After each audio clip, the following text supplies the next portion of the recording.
Tonight, breaking news from Southern California. More red flag warnings as firefighters race to contain multiple major fires. Authorities announce additional arrests for looting as the ATF begins the task of finding the cause of the deadly fires. But first, the race against the clock. With winds expected to pick up within hours, gusts could reach 70 miles per hour. 8 million residents remain at the whim of the wind, facing a critical fire risk. More than 100,000 are under mandatory evacuation orders as the death toll rises. More than 12,000 structures believed to be either damaged or destroyed. An army of thousands on the ground and in the air joining the fight against the deadly Los Angeles fires. A California National Guard aircraft dropping fire retardant. Authorities warn about the threat from looters. 2 people were arrested near Vice President Kamala Harris's Brentwood home after a call about a possible burglary. Additional resources pour into the region. Crews from Mexico, Canada, and 9 other states are expected to deploy to the front lines. Officials say they're moving resources before the strong winds return, and they're urging residents hoping to return to their homes to be patient. The ATF takes the lead in the investigation, trying to determine the cause of the fires. Authorities now on the scene. The trained teams are looking at all potential causes, including arson or downed power lines. Our team is spread out across the Los Angeles region, and we time out the critical forecast for the next 24 hours and beyond. Across the country, a frigid Arctic blast returns with wind chills plummeting well below zero in some places. Days ahead of crucial confirmation hearings, the FBI investigates Defense Secretary nominee Pete Hegseth's past as we look at the other Trump picks preparing to go under the microscope. Countdown to a historic launch. Blue Origin's new Glenn rocket gets ready to blast off. Where and when, you might be able to catch a glimpse. And America strong tonight in the face of the horrific disaster. People helping people with random acts of kindness. It is, after all, the City of Angels. From ABC News World Headquarters in New York, this is World News Tonight. Good evening, everyone. Thanks so much for joining us on this Sunday. I'm Lindsay Davis. We begin once again with those deadly wildfires raging across Southern California. At least 16 people are dead and nearly 10 million more are under fire weather alerts. And moments ago, authorities issued a PDS, a particularly dangerous situation, for red flag warnings. More than a dozen people are reported missing, and authorities warn that number is rising by the hour. If firefighters have nightmares, this scenario is likely one of them. It is a bulletless war against the Palisades, Eaton, and Hearst fires, and now crews are bracing for another round of powerful Santa Ana winds that could threaten new communities. Look at this view from the cockpit of the California National Guard as they drop fire retardant as parts of their effort to contain the fires. A short time ago, President Biden met with key officials at the White House to explore ways to try to suppress the flames. And police say 2 people were arrested for violating curfew near the Brentwood home of Vice President Kamala Harris, as authorities now crack down on looting and price gouging. The damage from this deadly inferno could exceed $150 billion, one of the costliest natural disasters in American history. We, of course, have team coverage tonight. ABC's Matt Rivers leads us off from the fire zone. Tonight, after an intense firefighting weekend, firefighters racing against the clock to contain wildfires burning across Los Angeles County before those Santa Ana winds pick up again. Across L.A., firefighters are laying thousands and thousands and thousands of feet of hose line like this in anticipation of fires coming back when those winds come back. Firefighters like these going around putting out any hot spots to make sure that this hillside, which already burned, won't reignite when the winds return. More than 8 million people now facing critical fire risk. Every available LAFD firefighter is on hand and will remain in place through this wind event. Overnight, an all-out aerial assault on the Palisades fire. Helicopters making water drop after water drop. Ground crews armed with tools and reels of fire hoses, navigating steep terrain, headlamps lighting their path to face the flames head-on. Smoke and embers billowing into the air, and tonight the toll this fire and others have taken across Los Angeles County since Tuesday is staggering. At least 16 dead, at least 16 are also missing. More than 12,000 structures believed damaged or destroyed, more than 60 square miles burned, and more than 100,000 people under evacuation orders. We will continue to battle these wildfires from the air and on the ground until they are fully contained. This weekend, the Palisades fire making a new run to the north. This is the view from inside a low-flying California Air National Guard aircraft engaged in the fight. You can hear the altitude alert, then the sound of the retardant being dropped. We were with crews on the front lines in Brentwood yesterday. LA Fire Department Captain Scott Quasigro telling me, helicopters have been hitting us pretty hard, so we're kind of just letting it creep up to us, and then we'll knock it out as soon as it gets to us. We saw firsthand the impact of those gusting winds. These gusts are what you got to worry about. Yeah. I mean, even just in the last minute, we could see those houses 30 seconds ago, and now the gusts pick up, and that's the danger. Yep. Right? Absolutely. Also in Brentwood, early yesterday morning, police responding to a call of a possible burglary at Vice President Kamala Harris's home. The neighborhood has been under an evacuation order since Wednesday. Authorities said they did not find evidence a burglary had occurred. However, they say they did arrest 2 people for violating the curfew. And the FBI releasing these images of the Super Scooper aircraft struck by a drone while battling the Palisades fire Thursday. That hole about 3 by 6 inches in size. They say this is the drone that caused it. There's so many unauthorized drones in the area that they are impacting law enforcement and firefighters' efforts to suppress this fire and actually get it contained. And east of the Palisades fire, at the Eaton fire, where firefighters are also battling hotspots, a big jump in the containment figure today. It now stands at 27%. And Lindsay, right now we're inside the LA City Fire Air Operations, and that right there is one of the several dozen helicopters that we've been watching make water drop after water drop against these fires since it all broke out early last week. And we know right now crews are gearing up to go back out, both to fight existing fires and to fight any new fires that pop up over the next few days. Lindsay. Progress, but still not enough. Matt, thank you. Next tonight, the Frontline firefighters are getting reinforcements and support from around the globe. Dozens of firefighters from Mexico are in California tonight to help. And at the Vatican, Pope Francis offered prayers for those devastated by the flames. ABC's Jaclyn Lee reports again tonight from Southern California. Tonight, with the grueling firefight expected to continue through the week, urgently needed assistance arriving from far and wide to combat the flames. First responders from California and 9 other states now on the front lines. Dozens of emergency personnel arriving on 2 planes from Mexico. California Governor Gavin Newsom greeting them on the tarmac. This is what friends do.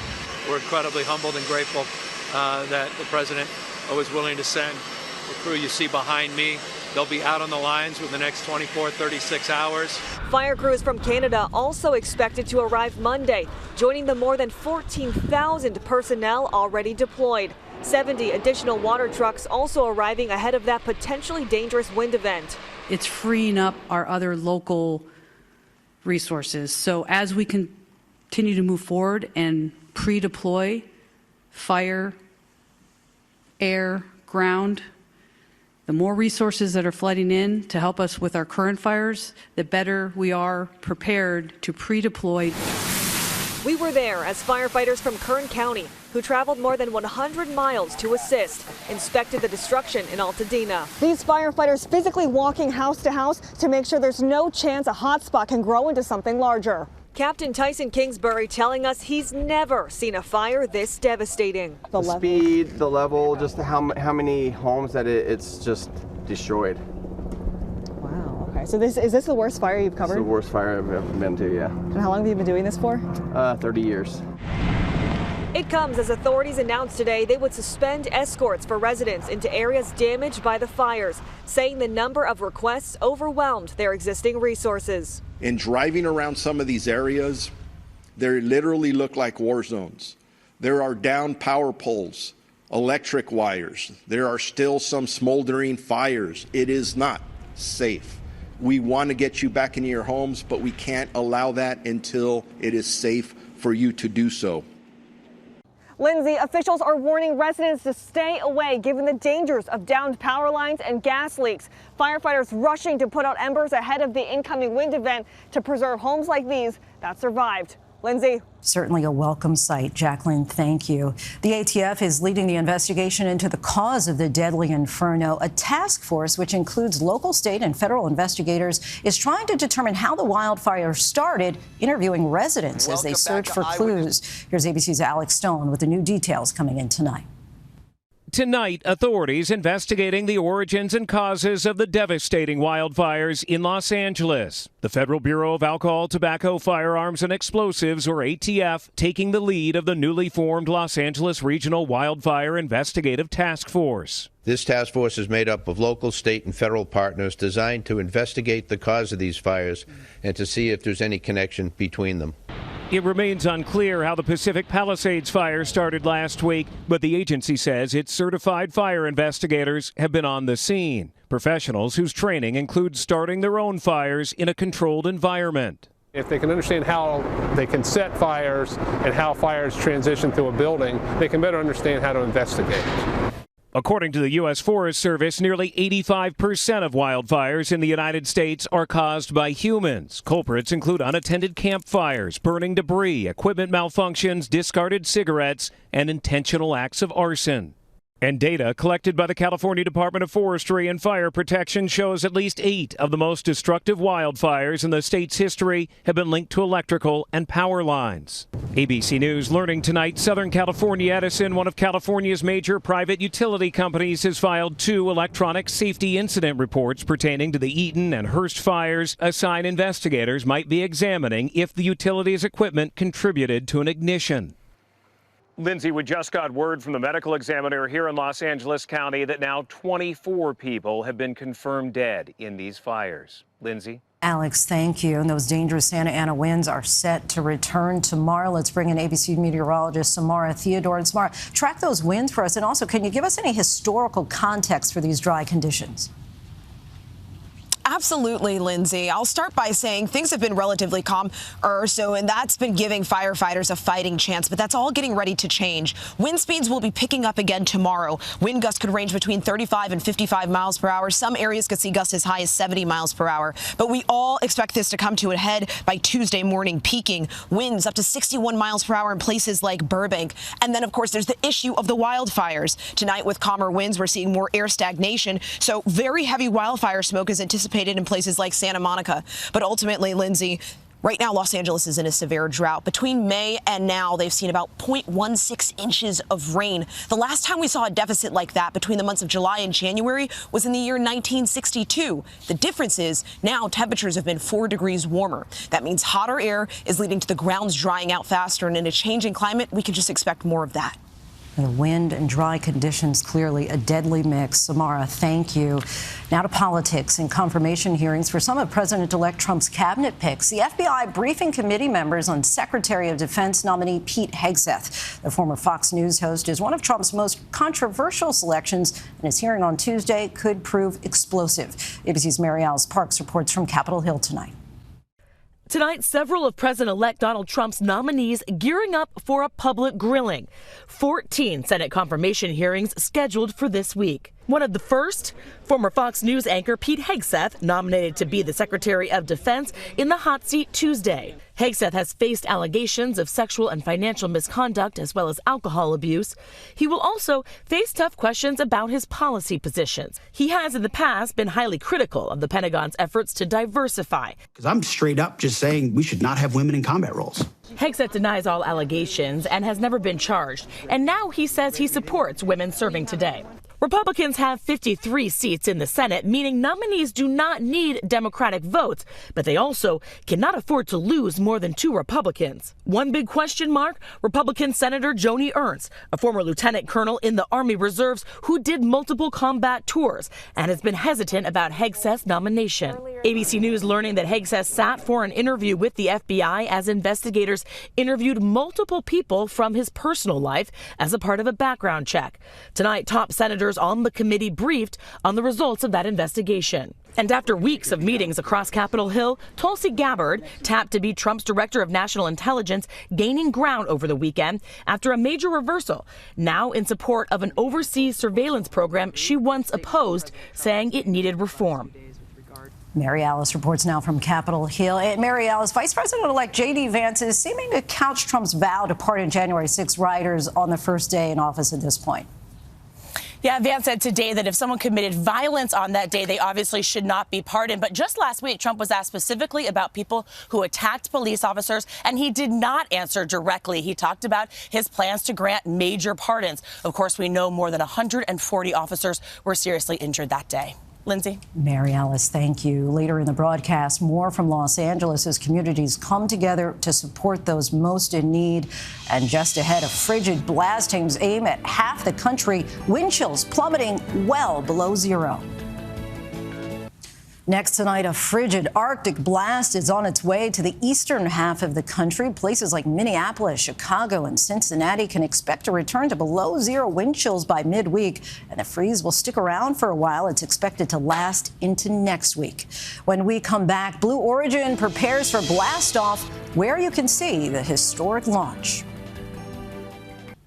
To the index now, the countdown is on for historic launch. Blue Origin's 32-story high New Glenn rocket is set to blast off from Cape Canaveral in the early hours of Monday, a first-of-its-kind mission. If you're awake between 1 and 4 a.m. on the East Coast, Blue Origin says the launch will be visible as far north as the Carolinas. The NFL playoffs are now underway. Just before we came on the air, the Bills beat the Broncos. The Commanders are visiting the Buccaneers tonight.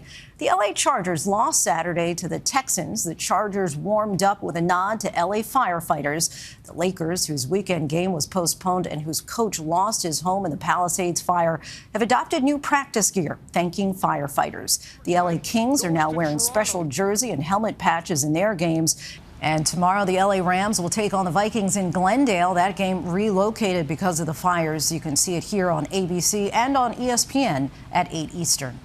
When we come back, with so many having lost so much, people helping people in the City of Angels. Finally, tonight, the deadly fires have destroyed so much, but they have also brought out some of the best in the residents of the City of Angels. The scenes are surreal. Seemingly more apropos for a major motion picture emanating from Hollywood, not actually in its backyard. But it's known as the City of Angels for a reason. In the midst of the destruction, embers of hope as the community and beyond unites to offer help. We are giving away free food, diapers, coffee, breakfast burritos. This food vendor's TikTok post went viral after starting small at a Rose Bowl parking lot. We've outgrown this area. So they moved here to the Santa Anita racetrack. Clothes, water, and food as far as the eye can see. Necessities for those who've lost it all. When it's time to come together, we get real and we get it done. Yeah, the loss of our house, of everything hurts. And just knowing that everyone is here for us, you know, we're not alone. Scenes like these now abound across the LA landscape. Neighbor helping neighbor, stranger assisting stranger. Here, Dr. Annie Harveless set up her animal hospital to take in dozens of pets, many of evacuees. We had someone come who had 10 cats. Her hope is that the knowledge that their animals are cared for will help lessen their trauma. I could see the shoulders drop, the stress level drop as soon as we got their animals set up. Luzanne Ati and Caitlin Kuchma saw this post on the Nextdoor app of an out-of-town homeowner desperate to save her two dogs who were home alone. It broke my heart. Of course, you put yourself in that same position. Most objects are replaceable, but your dog. Both of them so grateful that they could help a neighbor they've never even met. Jenna Cooper cleaned out half of her home goods store to make room for clothing donations. We have donations coming in of new clothes, suitcases, essentials, and we were trying to get them directly into the hands of the people who need them. Jenna says the idea started small and then grew, with some surprising donors joining in. I started with a 5-person text thread, and then 2 hours later, somehow Sharon Stone got a hold of it. All through the city, those in need of being enveloped in a collective hug. And this small but important act of kindness. Victoria DeSantis abandoned her home so quickly she left her wedding ring behind. When she returned to her home, a bright spot in the midst of a dark week, these firefighters managed to find her precious wedding band in the rubble. It's the little things. If you want to help, scan the QR code below. Thanks so much for watching. I'm Lindsay Davis. Good night. Thank you for making World News Tonight with David Muir America's most watched newscast.